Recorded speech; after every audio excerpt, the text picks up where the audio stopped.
Hello everyone, welcome to our channel. आप लोगों के सामने प्रेस है वृंदावन की चींटियाँ प्रेरक कहानी। एक सच्ची घटना सुनी एक संत की। वे एक बार वृंदावन गए, वहाँ कुछ दिन घूमे फिरे, दर्शन किए। जब वापस लौटने का मन किया तो सोचा भगवान को भोग लगाकर कुछ प्रसाद लेता चलूं। संत ने रामदानी के कुछ लड्डू खरीदे, मंदिर गए, प्रसाद चढ़ाया और आश्रम में आकर सो गए। सुबह ट्रेन पकड़नी थी, अगले दिन ट्रेन से चले। सुबह वृंदावन से चली ट्रेन को मुगलसराय स्टेशन तक आने में शाम हो गई। संत ने सोचा अभी पटना तक जाने में 3-4 घंटे और लगेंगे।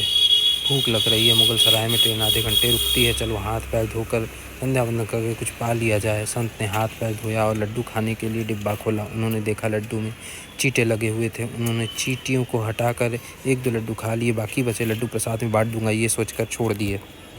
संत हृदय नवनीत समाना। बेचारे को लड्डुओं से अधिक उन चींटियों की चिंता सताने लगी। सोचने लगी ये चींटे वृंदावन से एक मिठाई के डिब्बे में आए हैं, बेचारे इतनी दूर तक ट्रेन में मुगलसराय तक आ गए।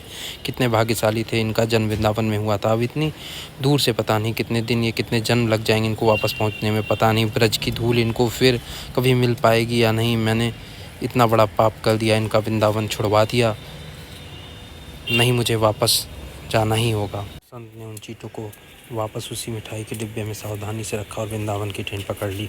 उसी मिठाई की दुकान के पास गए, डिब्बा धरती पर रखा और हाथ जोड़ लिए। मेरे भाग्य में नहीं कि तेरे ब्रज में रह सकूं, तो मुझे कोई अधिकार भी नहीं कि जिसके भाग्य में ब्रज की धूल लिखी है उसे दूर कर सकूं। ने देखा तो आया, महाराज चींटे लग गए हैं तो कोई बात नहीं, आप दूसरी मिठाई तोलवा लो। संत ने कहा भैया मिठाई में कोई कमी नहीं थी, इन हाथों से पाप होते होते रह गया, उसी का प्रायश्चित कर रहा हूँ। दुकानदार ने जब सारी बात जानी तो उस संत के पैरों के पास आके बैठ गया, भावुक हो गया। इधर दुकानदार रो रहा था, उधर संत की आंखें गीली हो रही थी।